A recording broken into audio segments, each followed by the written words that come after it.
On a rainy evening, a struggling woman was wiping down tables in a restaurant, earning every dollar she could to help her younger brother through college.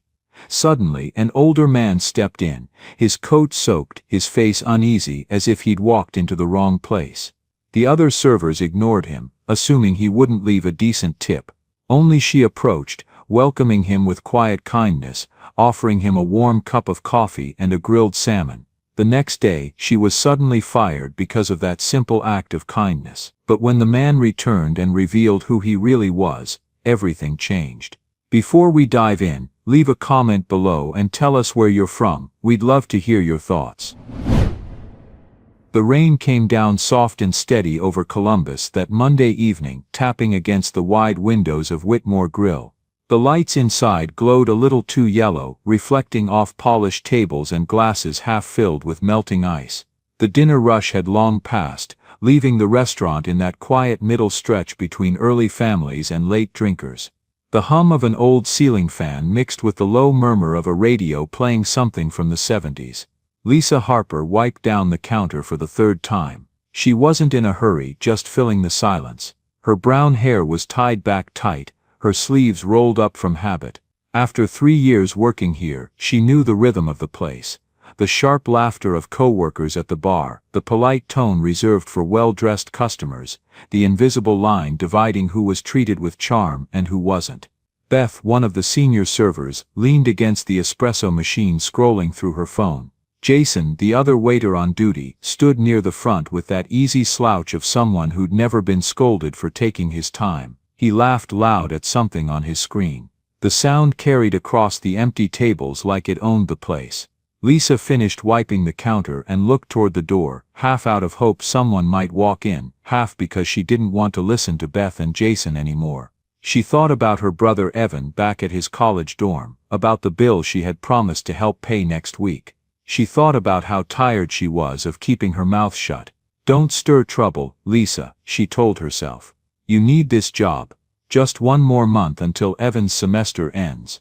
The bell over the door jingled then, soft and uncertain. A tall older man stepped in from the rain. He wore a dark jacket, clean but frayed at the cuffs, and a plain cap. Drops of water clung to his shoulders. He hesitated inside the doorway, glancing around the room like he wasn't sure he belonged. Beth didn't look up. Jason kept scrolling. Lisa dried her hands on her apron and walked forward. "Evenin'," she said with a smile. "Come on in, sir. Would you like a booth or a table by the window?" The man's eyes softened with a kind of tired surprise. "Table's fine, window's good," he said, voice low and gravelly. Lisa guided him to the window, where the streetlights blurred in the rain. "Coffee?" she asked. "Black if it's fresh." "It always is," she said, and meant it. She poured from the pot she'd brewed half an hour ago, still hot, and set it before him with a steady hand. "Take your time, the salmon's good tonight, fresh batch just came off the grill." He nodded, studying her with quiet gratitude. "You've got a good eye," he said. "Salmon sounds fine." From across the room, Beth snickered. "Wasting your charm on a slow tipper," she muttered. Jason grinned but didn't look up. Lisa caught the whisper, pretended she hadn't, and walked back to ring in the order. As she passed the counter, Jason leaned in. "He's all yours, sweetheart. Don't say we didn't warn you." Lisa didn't bother replying. She'd learned early that silence spoke louder than any defense. But inside, her chest tightened. She could almost hear her father's voice from years ago, before he'd passed. "You treat people right, Liz, doesn't matter what they wear." She took the plate herself when it was ready, a perfectly grilled salmon, golden on the edges, a lemon wedge on the side, and carried it to the man's table. "Here you go, sir," she said. "Would you like anything else?" He looked up at her, eyes kind but weary. "No ma'am, this'll do fine." "You folks must be near closing." "Not quite," she said. "We've got time." For a moment neither spoke. The rain pattered softly against the glass. Lisa watched him unfold his napkin with careful hands, movements slow but sure. There was dignity in the way he sat, like a man used to taking up little space. She knew that posture, people who'd been ignored too often. He took a bite, nodded once. "Honest food," he said. "Hard to find that these days." Lisa smiled. "That's my favorite kind." When she turned back toward the counter, she could feel Beth's eyes on her, sharp and judgmental. She ignored it, went about refilling water glasses that didn't need refilling, checking on empty tables. The small act, serving that man with simple respect, had drawn a line she couldn't erase. Later that night, as she clocked out, Beth leaned close. "You really ought to pick your guests better, honey. The world runs on tips, not charity." Lisa's jaw tightened. She didn't answer. Out in the parking lot, the air smelled of wet leaves. She sat in her car a while, watching the rain bead on the windshield. Maybe it was foolish, she thought. Maybe I should have just kept my head down. But then she pictured the man's quiet nod, the way his shoulders had lowered after the first sip of coffee. That small shift mattered more than any dollar left on a table. She drove home in silence, headlights slicing through mist, a tired song playing low on the radio. When she crawled into bed later, she couldn't quite sleep. Her body was heavy, but her mind kept replaying the look on that man's face, the gratitude that didn't need words. "You did the right thing," she told herself. Even if no one saw it. The next morning dawned gray and cold. She pulled into the lot behind Whitmore Grill with her coffee still half full. Inside, Beth and Jason stood near the hostess stand, whispering and grinning.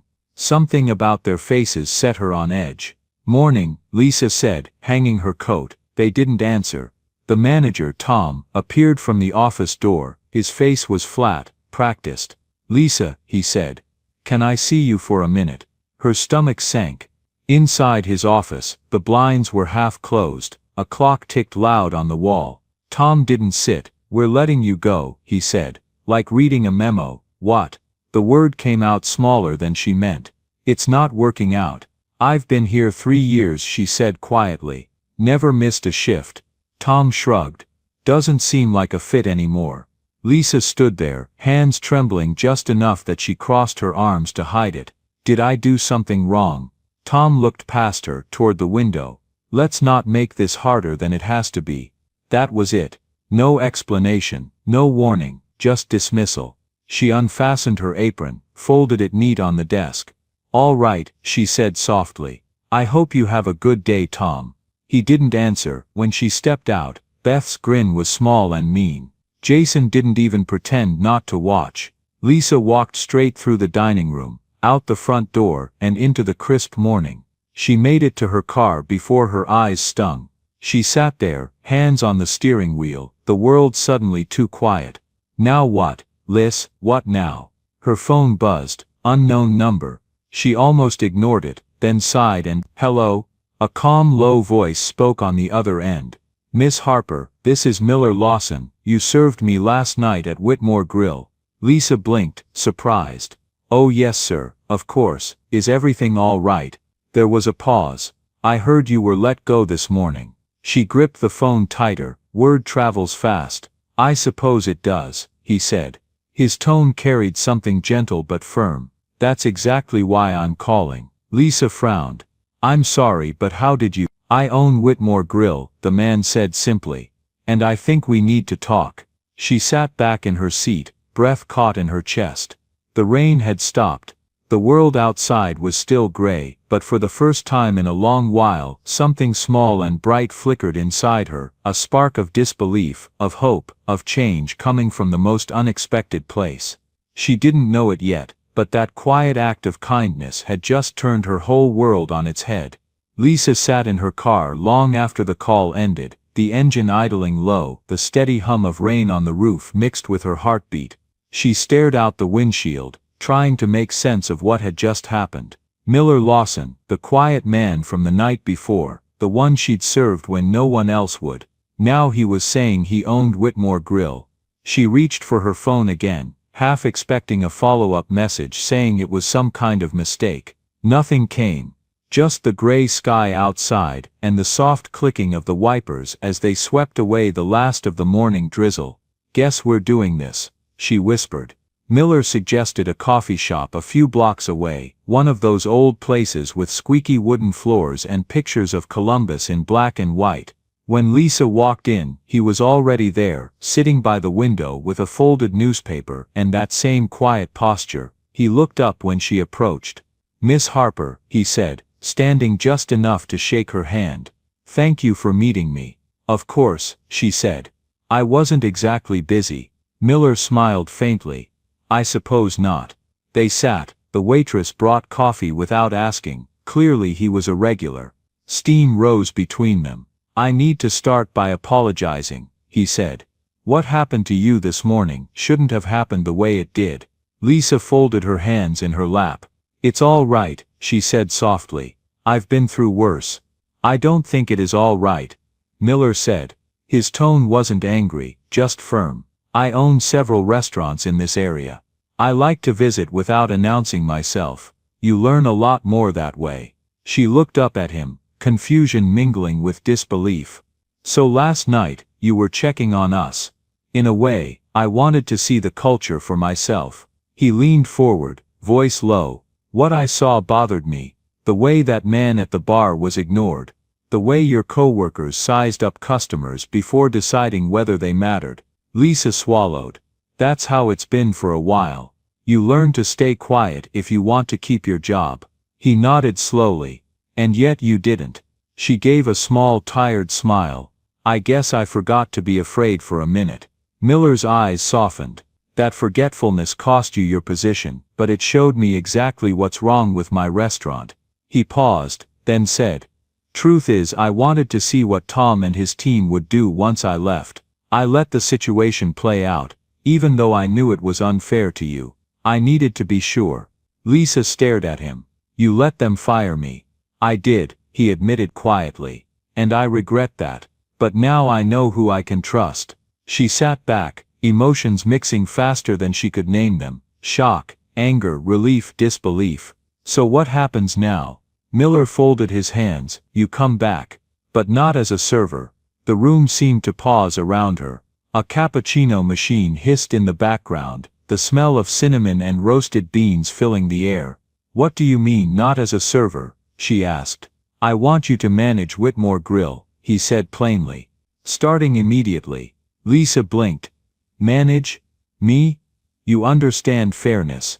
You know what it feels like to be overlooked. That's the kind of leadership a place like Whitmore needs." She shook her head slowly. "Mr. Lawson, I'm a waitress with a community college degree and a used car that barely starts. I've never managed anything." "Experience matters," he said. "But heart matters more. You've already done the hard part. You cared when no one was watching." Lisa looked down at her coffee. "They'll hate me for it. Beth, Jason, Tom. They already do," he said with a small grin. "But that won't last. Respect grows from consistency." For a long moment, Lisa didn't answer. She thought about Evan, about the rent due next week, about how small she'd felt walking out of that restaurant earlier. She also thought about what Miller had just said. Respect grows from consistency. Could she really do it? Could she change that place? Finally, she lifted her head. "If I come back," she said, "we do this right. No favoritism, no cruelty, we start over." Miller nodded. "That's all I ask." The next morning, sunlight broke through the clouds for the first time in days. The air felt clean, sharp, almost new. Lisa parked behind Whitmore Grill and sat for a moment, watching the golden light hit the windows. Inside, the staff was gathering for the morning prep. Beth and Jason were joking by the counter. Tom stood near the pass window with his clipboard. The laughter died when Lisa walked in, Miller right behind her. Tom's expression curdled. "Lisa, what's she doing here?" Miller's voice cut through the quiet. "Good morning, everyone." Heads turned. Even Beth straightened up. "As of today," Miller continued, "Whitmore Grill begins a new chapter. Some changes will be made immediately." He looked at Tom. "Tom, thank you for your time here. Your position ends today." Tom blinked. "Excuse me." Miller didn't raise his voice. "Excused," he said simply. "You'll receive full severance." Beth gasped. Jason muttered something under his breath. Miller turned to Lisa. "This is Lisa Harper," he said. "She will be your new manager. She's here to rebuild the culture of this restaurant from the ground up. I expect your full cooperation." Lisa's pulse hammered in her chest. Every eye was on her, some skeptical, some angry, a few quietly curious. She forced herself to stand tall. "I know this is unexpected," she said, her voice steady. "I'm not here to make enemies, I'm here to make this place better for all of us." Beth crossed her arms. "So what, we're supposed to take orders from you now?" Lisa met her gaze. "No. You're supposed to work with me." Silence hung for a beat. Then Miller nodded once, satisfied. "You have my full support," he said. "I'll be checking in. But this is your house now." When he left, the room stayed quiet, except for the sound of the refrigerator humming in the kitchen. Lisa let out a slow breath. "All right," she said softly. "Let's get to work." By the lunch shift, it was clear the others weren't going to make things easy. Orders went in late. Silverware ran short. Jason forgot to restock the sugar. Beth rolled her eyes whenever Lisa spoke, but Lisa didn't raise her voice. She handled each small act of defiance the same way, calmly, directly, with no judgment. "Jason," she said quietly at one point, "the sugar's low, please refill it." He sighed loud enough for everyone to hear. "Right away, boss," he said, dripping sarcasm. Lisa smiled faintly. "Thank you." The simple even tone caught him off guard. He grumbled but did it. Later during a lull, Lisa called everyone to the front. "We're changing a few things," she said. "No more choosing tables based on who looks like a good tipper. We'll rotate sections evenly. Everyone greets guests within 30 seconds, no exceptions." Beth raised an eyebrow. "You're kidding." "No," Lisa said, "we treat everyone like they matter. That's the rule." The others exchanged looks, some smirked, some didn't react at all. Lisa felt her stomach twist, but she held steady. "Give it time," she told herself. "Show them." That evening, a young couple came in wearing paint-stained clothes. Jason was near the door but he turned away, pretending not to notice. Lisa caught it immediately, and stepped forward. "Welcome," she said, with an easy smile. "Come on in, booth or table." They chose a booth by the wall. She brought menus, water and a genuine welcome. The couple thanked her twice, clearly surprised to be treated kindly in a place that usually looked down on their kind of clothes. When Lisa passed the counter again, she saw Jason watching. Their eyes met briefly. He looked away, embarrassed. A moment later, he picked up a tray and helped clear a table without being asked. It was small, but she noticed. As the couple finished their meal, the young man said, "We'll be back. Feels different in here tonight." Lisa smiled, and for the first time all day she believed it. That night, after closing, she locked the doors and stood alone in the quiet restaurant. The tables gleamed under the soft light. The smell of grilled fish lingered faintly in the air. She ran her fingers over the counter, remembering the same spot where Beth had mocked her days ago. Kindness isn't weakness, she thought. It's strength that doesn't need applause. Outside, the rain started again, light and steady. Lisa pulled on her coat, turned off the lights, and stepped out into the cool night. The neon sign above the door flickered softly. Whitmore Grill, bright again after so long. Tomorrow would bring more resistance, more testing. But for the first time in years, Lisa felt ready, because now, she wasn't just serving food. She was serving something far more important: dignity, fairness, and the belief that everyone who walked through that door deserved both. The following weeks rolled in quietly, like a new season settling over Columbus. Mornings at Whitmore Grill began earlier now, lights on before sunrise, the smell of fresh coffee filling the air. Lisa was always first through the door. She liked that still hour before the others came in, when the restaurant was only hums and shadows, waiting to wake up. It gave her time to breathe, to remember why she was here. She'd started a list in a small notebook she kept behind the register: fairness, dignity, gratitude. Every morning she read it like a quiet promise to herself. Friday night came heavy and fast. The line outside reached the sidewalk and every table inside was full.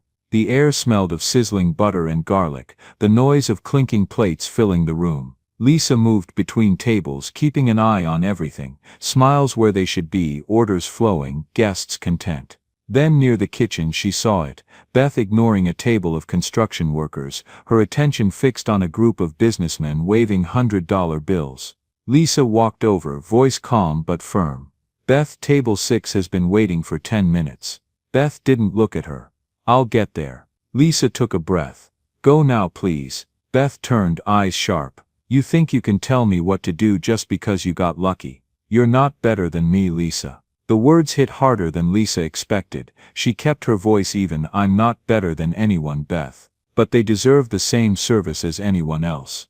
Beth laughed under her breath. You and your little crusade for kindness. Something inside Lisa tightened, not anger exactly, but a quiet strength. No crusade, she said. Just respect. Start there. Beth stared at her for a moment, then finally grabbed a pad and headed to the table. The night went on, but the air felt tense. Later, when the rush slowed, Jason came by the counter, voice low. You handled that well, he said. Old Beth would have walked out. Lisa managed a small smile. Maybe old me would have too. He nodded, thoughtful. Guess we're both learning something. The following evening, thunder rolled through the city, shaking the windows. Customers came in drenched, laughing, shaking off umbrellas. Lisa moved through it all with a towel over her arm, drying chairs, offering hot drinks on the house. A woman in her 70s arrived alone, clutching a small floral umbrella. Her coat was soaked through, and her glasses fogged. She hesitated near the entrance, uncertain. Lisa walked up with a gentle smile. Welcome in, ma'am, let's get you somewhere warm. The woman's voice trembled. I'm just here for a bowl of soup, dear. Don't want to be a bother. You're no bother at all, Lisa said. Sit right here by the heater. She brought her a dry napkin, a cup of coffee, and later a steaming bowl of tomato soup. When the woman took her first spoonful, tears welled in her eyes. Lisa crouched beside her. Is everything all right? The woman nodded quickly, embarrassed. It's silly. My husband and I used to come here years ago. He passed last winter. I didn't think I could come back. Lisa's heart caught in her throat. I'm glad you did. The woman smiled weakly. The place feels different now. Kinder. Lisa blinked back her own tears. We're trying. That's why you're here, she thought. Not to run a restaurant, to make space for moments like this. The next Monday, Lisa called everyone together after closing. The dining room was dim except for a few lamps over the bar. Coffee cups steamed on the counter. I know the last few weeks have been rough, Lisa began. Change always is, but I want to thank each of you for sticking it out. Jason nodded. Noah, the quiet server from the kitchen, smiled. Even Beth stood near the back, arms folded but listening. Lisa went on. I want to share something Mrs. Howard said tonight. The woman who came in during the storm. She said this place feels different. That's because of you. Beth's eyes flickered. I didn't do much, she muttered. Lisa looked at her kindly. You stayed. That's a start. A small laugh rippled around the room. The tension eased. Then Lisa said something she hadn't planned. You know, I used to think kindness was just about being nice. But it's more than that. It's about courage, doing the right thing even when it costs you. Sometimes, especially then. For a long moment no one spoke. Then Noah said softly, guess you'd know about that. Lisa smiled. Maybe we all do now. They ended the night with a sense of quiet peace. When the others left, Beth lingered. Lisa, she said finally, I wanted to say, I'm sorry, for the way I was. Lisa looked at her, surprised but touched. Thank you, Beth. Beth nodded, eyes low. You were right. Feels better this way. By the end of the month, word had spread. Old customers returned. New ones came by recommendation. The atmosphere shifted, lighter, easier. People laughed more. Even Jason, who used to judge every table by the suit of the guest, now opened doors for families and retirees alike. One evening, Miller Lawson stopped by unannounced. Lisa didn't notice him at first. He'd chosen a quiet corner near the window, same as before. When she finally saw him, she smiled, remembering that first rainy night. Mr. Lawson, she said, you caught us on a good night. He looked around the room, the chatter, the steady rhythm of service, Beth laughing with a young couple, Jason helping an elderly man with his coat. I'd say I caught you on the right night, he said. Lisa poured him coffee, black as always. You've done well, he said. Better than I hoped. Lisa shook her head. We did. Took all of us. He nodded. You were the spark though. Never underestimate what one person's decency can do. For a moment, Lisa thought of that first night, of the look on his face when she set down his cup of coffee, not knowing who he was.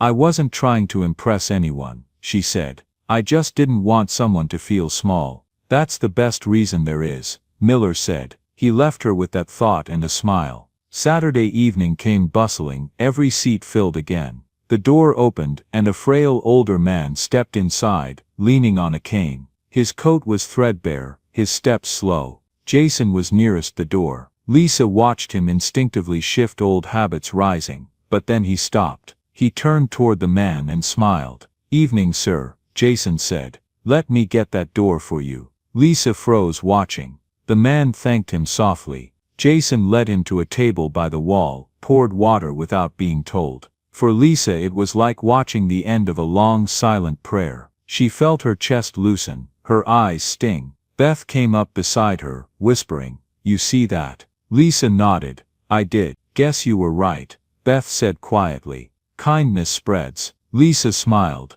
eyes glistening. "So does respect." The dining room was alive with easy laughter and warmth. The clatter of dishes had rhythm now, not chaos. Even the lights seemed softer. Later that night, when the last guests left, Jason walked up to her. "I used to think being nice made you look weak," he said. "Now I think it just means you're strong enough not to care what people think." Lisa smiled. "Took me a while to learn that too." After closing, Lisa stood alone by the window table, the same one where everything began. The reflection in the glass showed the warm lights behind her, the soft rain outside. She touched the tabletop gently, like greeting an old friend. "It's not just a job anymore," she thought. "It's proof that one good thing can grow, even in the hardest soil." She turned off the lights one by one until only the glow from the sign outside remained. The letters flickered against the dark. Whitmore Grill, a place reborn through simple acts done with care. Lisa slipped on her coat, locked the door, and stepped into the rain.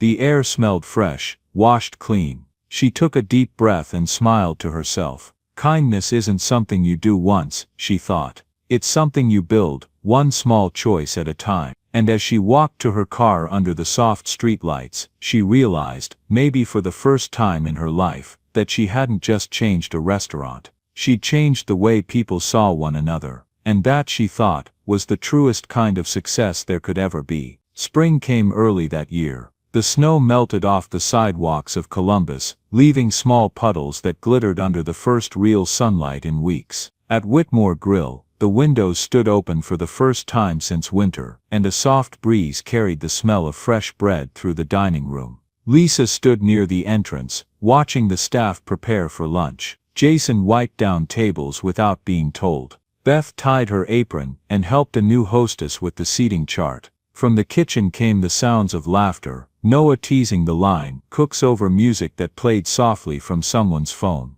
The place felt alive again. She turned toward the big front window, the same one where it had all begun. The glass gleamed clear and bright. For a moment she caught her reflection, older, a little tired, but peaceful in a way she hadn't been in years. That afternoon, the door opened and a young man stepped inside. He looked around the restaurant, a backpack slung over one shoulder, then smiled when he saw her. "Evan," Lisa said, hurrying over. She pulled him into a hug that smelled faintly of coffee and lemon cleaner. "Hey sis," he said, grinning. "Wow, this place looks amazing. Totally different." Lisa laughed. "It feels different too." He slid into a booth while she poured him coffee. "You seem lighter," he said. "Like you're not carrying the world anymore." She smiled. "Maybe I finally learned to put it down." They talked between customers, about his classes, her long hours, the new menu. Evan watched the flow of the restaurant, the easy way people smiled when they walked in. Beth passed their table with a plate of soup, nodding politely. "So that's the one who used to give you grief," Evan whispered. Lisa chuckled. "That's her. She's doing great now. People really can change," he said. Lisa looked around the room, the full tables, the hum of conversation, the sunlight dancing on silverware. "They can," she said, "if someone gives them the chance." Evening came softly, the sky turning the color of faded rose over the city. Business slowed, and the last few customers lingered over dessert. The front door opened again, and a tall familiar figure walked in, coat draped neatly over his arm, eyes kind behind wire-rimmed glasses. Miller Lawson. Lisa met him at the door with a smile. "Mr. Lawson, it's been a while." He nodded. "I thought I'd stop by and see how my favorite experiment turned out." "You're just in time for coffee," she said. "Your usual table, always." She led him to the same window seat where he'd sat that rainy night months ago. The city outside shimmered with early spring rain, soft and golden under the streetlights. She poured his coffee and set it down gently. He looked around. "It's changed." "It has," she said. "Not just the paint or the menu. The people." He took a sip, smiled. "And you?" Lisa shrugged lightly. "I just set the tone." "Sometimes," Miller said, "that's all leadership is. Setting a tone and keeping it steady, no matter who's listening." They sat quietly, for a moment, the comfortable kind of silence that comes from shared understanding. Then Miller reached into his coat pocket and slid an envelope across the table. "What's this?" she asked. "A little thank you," he said. "The restaurant's doing better than ever. I thought it was time to make it official. You're not just managing Whitmore Grill. You're a partner now." Her hand froze on the envelope. "A partner?" He nodded. "You earned it." Lisa's eyes filled before she could stop them. "I don't know what to say." "Say you'll keep doing what you're doing," he said warmly. "That's enough." She smiled, blinking away tears. "I will." That night, after the last customer left, Lisa gathered the staff by the counter. The lights were dimmed, the music soft. She held the envelope in her hand but didn't mention it. "I just wanted to say thank you," she began. "When all this started, I thought kindness was something you gave out, like a free refill. But now I know it's something you build together, bit by bit, shift by shift. You all did that." Beth looked around the room, then smiled shyly. "Guess we had a good teacher." Jason raised his coffee mug. "To Lisa," he said, "and to second chances." "No," Lisa said, shaking her head gently. "To all of us. To doing better, even when nobody's watching." They clinked mugs, and for a while the room filled with the kind of laughter that came easy. No edge, no tension, just people who'd learned to trust each other again. Outside, rain pattered softly on the glass, just like that first night. But now the sound felt like music. A few weeks later, Lisa stood near the host stand with a new teenage server, nervous in his too big apron. "Deep breath," Lisa said kindly. "You'll be fine." He nodded quickly. "I just don't want to mess up." "You will," she said with a grin. "Everyone does. The trick is learning fast and treating people right." Beth walked by, tying her hair back. "Come on, kid, I'll show you where we keep the extra menus." The boy followed her into the dining room, and Lisa watched them go. There it was again, the small quiet passing of kindness from one person to another. The thing that kept the world turning. It was late. The chairs were up, lights dim. Lisa wiped down the last table, the one by the window. Outside, the street was empty, except for a few glistening puddles under the lamplight. She ran her cloth in a slow circle across the wood, remembering everything that had happened here. The old man in the rain, the firing, the return, the laughter, the tears. Her reflection in the window met her eyes. She smiled softly at it. It was never just about a job, she thought. It was about seeing people again. All of them. Including myself. She turned off the lights, flipped the sign to closed, and stepped outside.